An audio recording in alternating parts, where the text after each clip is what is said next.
ادع إلى سبيل ربك بالحكمة والموعظة الحسنة وجادلهم بالتي هي أحسن إن ربك هو أعلم بمن ضل عن سبيله وهو أعلم بالمهتدين. السلام عليكم ورحمة الله وبركاته. بسم الله الحمد لله رب العالمين. اللهم صل على محمد وعلى آل محمد كما صليت على إبراهيم وعلى آل إبراهيم إنك حميد مجيد. ബിസ്മില്ലാ. അപ്പോൾ നമ്മൾ ഇന്ന് വന്നിരിക്കുന്നത് ആരിഫ് ഹുസൈൻ തെരുവത്ത്, എല്ലാവർക്കും അറിയുന്ന പോലെ തന്നെ ഒരു എമു ആണ്. ഇസ്ലാം വിമർശകരായിട്ട് ഇപ്പോൾ സംഘികളുടെ കൂടാരത്തിൽ കഴിയുന്ന എമു ആയിട്ട് നടക്കുന്ന ആരിഫ് ഹുസൈനായിട്ട് ഏകദേശം 2 വർഷങ്ങൾക്ക് മുമ്പ് ഞാനൊരു ഫോൺ സംഭാഷണം നടത്തിയിരുന്നു. അത് ഞാൻ എൻ്റെ ഈ ചാനലിൽ തന്നെ മുഴുവനായിട്ട് അങ്ങനെ തന്നെ നമ്മൾ ഇതിൽ അപ്ലോഡ് ചെയ്ത് വെച്ചിട്ടുണ്ട്. അപ്പോൾ അതുമായിട്ട് ബന്ധപ്പെട്ട് ചില കാര്യങ്ങൾ ഞാൻ അന്ന് കുറച്ച് തിരക്കിലായിരുന്ന സമയത്തായിരുന്നു ഇദ്ദേഹം ഫോൺ ചെയ്തതും. അത് മാത്രമല്ല, ഞാൻ അന്ന് ഒരുപാട് മറുപടി കൊടുത്തിട്ടുണ്ടെങ്കിൽ പോലും അവസാനം അയാൾ കട്ട് ചെയ്ത് പോവുകയാണ് ഉണ്ടായത്. എന്തോ ആവട്ടെ, അപ്പോൾ ഈ വിഷയമായിട്ട് ബന്ധപ്പെട്ടിട്ടുള്ള അതിൽ സംസാരിച്ച ചില വിഷയങ്ങൾ നമ്മൾ ഒന്നുകൂടി ക്ലാരിറ്റി വരുത്താനായിട്ട് ഒരു വീഡിയോ രൂപത്തിലാക്കുകയാണ്. ഇതിലെ പാർട്ട് 1 ആണ് ഇപ്പോൾ നമ്മൾ കാണാൻ പോകുന്നത്. അതിനുശേഷം നമ്മൾ കുറച്ച് പാർട്ടുകൾ ഈ വിഷയമായിട്ട് ചെയ്യുന്നുണ്ട്. അപ്പോൾ ആളുകൾക്കിടയിൽ എങ്ങനെയാണ് തെറ്റിദ്ധാരണ ഇയാൾ ഉണ്ടാക്കുന്നത് എന്ന് തുറന്നു കാണിക്കുക എന്ന് മാത്രമാണ് നമ്മുടെ ഉദ്ദേശം. ഇൻഷാ അല്ലാഹ് നമുക്ക് എന്തായാലും വീഡിയോയിലേക്ക് കിടക്കാം. അപ്പോൾ നമ്മുടെ കൂടെ ദിലീപ് യൂസുഫ് ഉണ്ട്, അതേപോലെ തന്നെ മുഹമ്മദ് അജ്മൽ ഉണ്ട്. 2 പേരും ജോയിൻ ചെയ്തിട്ടുണ്ട്. 2 പേരും എന്തെങ്കിലും സംസാരിക്കുന്നുണ്ടോ? അല്ലെങ്കിൽ നമുക്ക് വീഡിയോ കേൾക്കണം? കേൾക്കുന്നുണ്ടോ? ഓക്കെ. ഇത് ആരിഫായിട്ട് ഓൾറെഡി സംസാരിച്ചതല്ലേ ഷമീർ? ഓക്കെ. അപ്പൊ അതിനകത്ത് ചില പാർട്ടുകൾ ക്ലാരിറ്റി വരട്ടെ വെച്ചാൽ ഷമീർ ജോലി ചെയ്തുകൊണ്ടിരിക്കുന്ന സമയത്ത് പെട്ടെന്ന് വന്നു കഴിഞ്ഞാൽ ആ സമയത്ത് കടയിൽ നിന്നുകൊണ്ട് സംസാരിക്കാൻ പറ്റുന്ന സാഹചര്യമല്ല. അത് ഷമീർ ക്ലിയർ ആയിട്ട് പറയുന്നുണ്ട്. ഞാൻ കടയിലാണ്, വിടുന്നില്ല പുള്ളി. ഇല്ല അങ്ങനെയാണ്, എനിക്ക് സമയമുണ്ട് എന്നൊക്കെ പറഞ്ഞ് അത് തന്നെ ഒരു ഫോണിങ് മര്യാദയ്ക്ക് എതിരാണ്. ഒരാളിന് പറ്റുന്നില്ല, ഞാൻ ഒരു വെളിയിലാണ് നിൽക്കുന്നതെന്ന് പറഞ്ഞാൽ ആ ഒരു മര്യാദ ആദ്യം പഠിക്കണം. ഇസ്ലാമിൽ അത് തന്നെ ഉണ്ട്. ഇസ്ലാമിൽ ഒരു വീട്ടിനകത്ത് കയറണമെങ്കിൽ അതിനൊരു മര്യാദയുണ്ട്. ഇപ്പോൾ 3 പ്രാവശ്യം പോയി ഒരു വീട്ടിൽ പോയി സലാം പറയണം, അസ്ലാം വലൈക്കും 3 വട്ടം പറഞ്ഞിട്ട് അതിനകത്ത് അവർക്ക് റെസ്പോൺസ് കിട്ടിയില്ലെങ്കിൽ, തിരിച്ചൊരു മറുപടി വന്നില്ലെങ്കിൽ അവിടെ നിന്ന് പോകണമെന്നാണ്. ഇത് ഖുറാനിലുണ്ട്. നിസ്കരിക്കുന്നില്ല എന്നൊക്കെ ചോദിക്കും. നിസ്കരിക്കുന്നതിനകത്തില്ല, അത് ഹദീസിലുണ്ട്. പക്ഷേ ഇങ്ങനെയുള്ള മര്യാദകൾ ഇസ്ലാമിൽ ഖുറാനിൽ തന്നെ ക്ലിയർ ആയിട്ട് പറഞ്ഞിട്ടുണ്ട്. അങ്ങനെ നിൽക്കരുത്, പോയിക്കോളണം. നമുക്ക് അവിടെ ആളുണ്ടെന്ന് പറഞ്ഞാൽ തന്നെ അവർ നമ്മളെ റെസ്പോണ്ട് ചെയ്യുന്നില്ലെങ്കിൽ നമ്മളിപ്പോൾ തൽക്കാലം എൻ്റർടൈൻ ചെയ്യാൻ അവർ ഒരുക്കമല്ല എന്നുണ്ടെങ്കിൽ പോയിക്കോളണം. ഇതൊക്കെ അന്നത്തെ കാലത്ത് തന്നെ പറഞ്ഞു. ഇതൊക്കെ മുസ്ലിമായിട്ടിരുന്നിട്ട് മുസ്ലിമായിട്ടിരുന്ന ആളാണ്. ഇതൊന്നും അറിയാതെ ഒരു എക്സ് മുസ്ലിം ആയി കഴിയുമ്പോൾ മാത്രമാണ് ഇവർക്ക് ഇസ്ലാമിൻ്റെ വിവരങ്ങൾ കൂടുക, അതും തെറ്റിദ്ധരിപ്പിക്കാനുള്ള വിവരങ്ങൾ. അപ്പം അങ്ങനെ ഒരുപാട് തെറ്റിദ്ധാരണ എല്ലാം ചെയ്തിട്ടുണ്ട്. ചിലതൊക്കെ വളരെ മോശമായ, വളരെ സീരിയസ് ആയ ഇഷ്യൂസ് അതിനകത്ത് പറഞ്ഞിട്ടുണ്ട്. ഇൻഷാ അല്ലാഹ് സമീർ ഏതാണെന്ന് വെച്ചാൽ അത് പ്ലേ ചെയ്ത് നമുക്ക് കേൾക്കാം. ഓക്കെ, അപ്പോൾ നമുക്ക് വീഡിയോ ആദ്യം കേൾക്കാം. പറഞ്ഞോ, എന്താ പറഞ്ഞു? മനസ്സിലാക്കിയത് പറയൂ. നിങ്ങൾ പറഞ്ഞ പ്രകാരം ജോസഫ് മാഷിന്റെ കൈ വെട്ടിയത് അതാണ് വിഷയം. അത് ഇസ്ലാമികപരമായിട്ട് ശരിയാണ് എന്നാവും. അതായത് ഖുറാന്റെ വാക്യങ്ങൾ വരെ ഉണ്ട് അതിന് തെളിവായിട്ട് എന്നൊക്കെ പറഞ്ഞു. അതുകൊണ്ട് അത് ശരിയല്ല. എന്തുകൊണ്ട് ശരിയല്ല? അതന്നെ. അങ്ങനെ ഒരു അധ്യാപനം ഖുറാനിലില്ല. അങ്ങനെ ഒരു ആയത്തില്ലേ? ഇല്ല. ഖുറാൻ അങ്ങനെ ഒരു ആയത്തേ ഇല്ല. അതായത് ഭൂമിയിൽ പ്രവാചകനെതിരെ കുഴപ്പം സൃഷ്ടിച്ചാൽ അതെന്ത് ഞാൻ ഖുറാൻ പഠിക്കുന്നത്? അത് ആരോടാ പറഞ്ഞു? ആരോടായിക്കോട്ടെ, ഖുറാൻ പറയുന്നത് ഏതെങ്കിലും ഒറ്റപ്പെട്ട വ്യക്തികളാണ് ചെയ്യുന്നത്. ഖുറാൻ ആരോടാ സംസാരിക്കുന്നത്? ഖുറാൻ മനുഷ്യരോടാണ് സംസാരിക്കുന്നത്. അതുകൊണ്ട് ഇപ്പൊ ഞാനൊരു പാവപ്പെട്ട ആളാണ്. ഖുറാനില് പ്രകാരം സക്കാത്ത് കൊടുക്കണമെന്ന് എല്ലാവരും പറയും. എനിക്ക് കൊടുക്കേണ്ട ആവശ്യമില്ല. എന്തെങ്കിലും പറഞ്ഞിട്ടുണ്ടല്ലോ, എന്തെങ്കിലും കൊടുക്കാതെ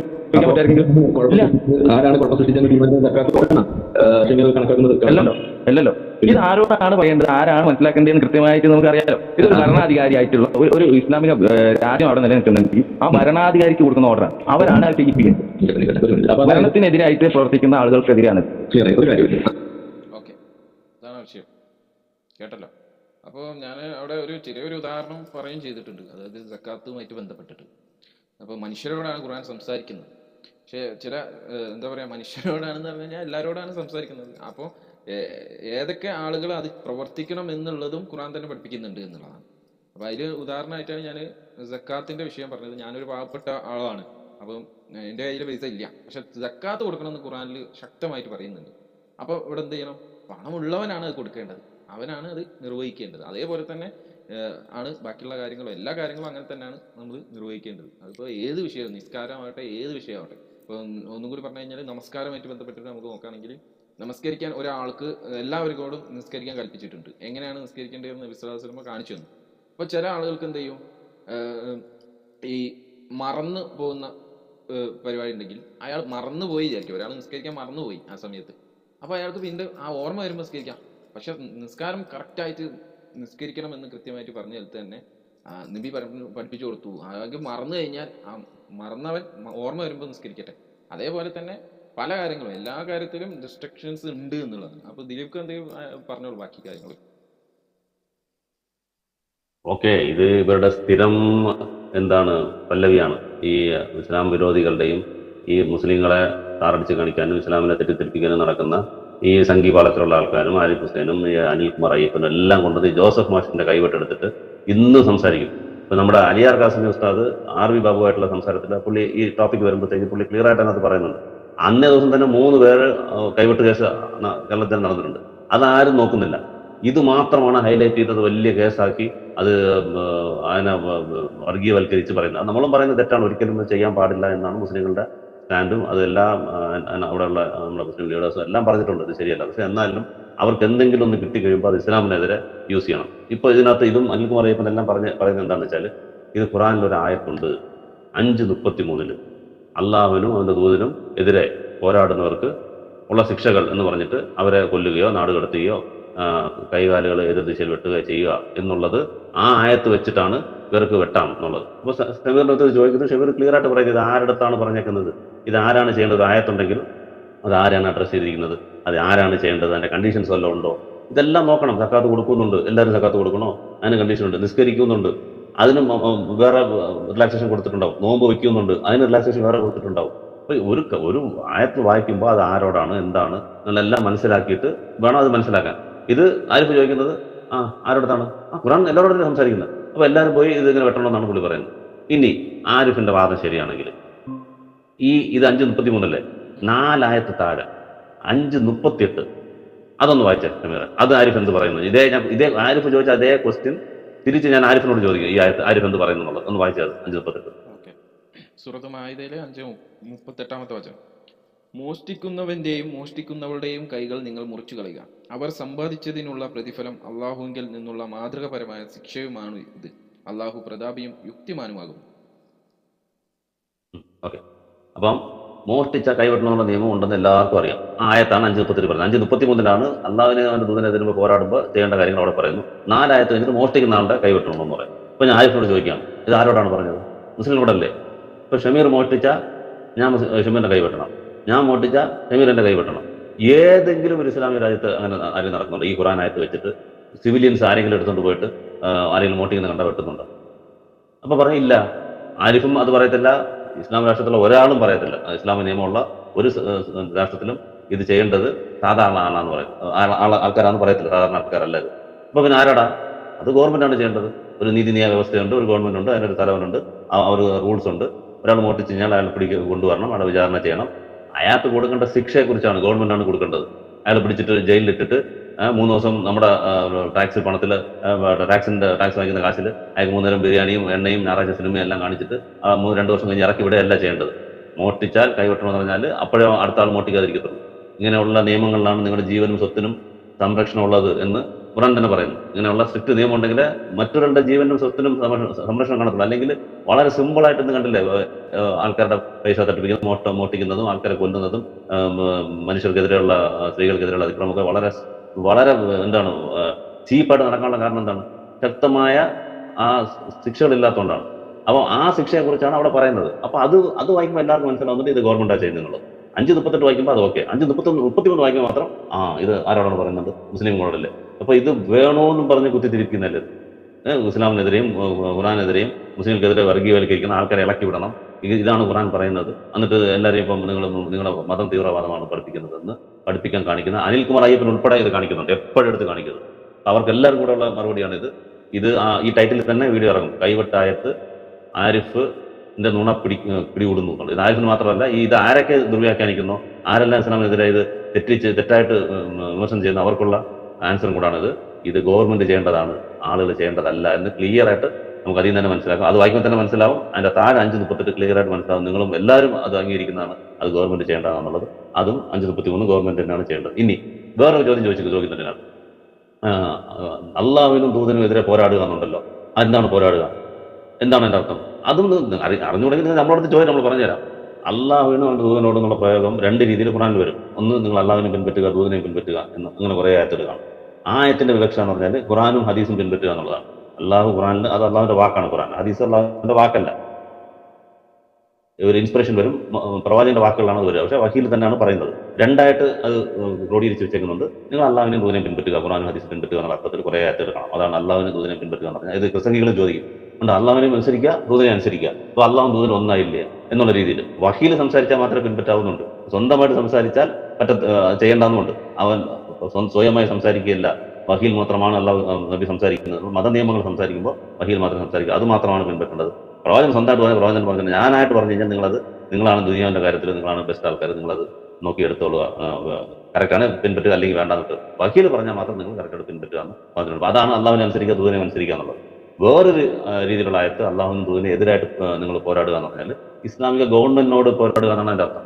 അള്ളാഹുവിനും റസൂലിനും എതിരായിട്ട് എന്ന് പറഞ്ഞാൽ ഇസ്ലാമിക ഗവൺമെന്റ്, അത് ഇസ്ലാമിക റൂൾ അനുസരിച്ച് നടക്കുന്ന ഒരു ഗവൺമെന്റാണ്, അവർക്കെതിരാണ് പോരാട്ടം.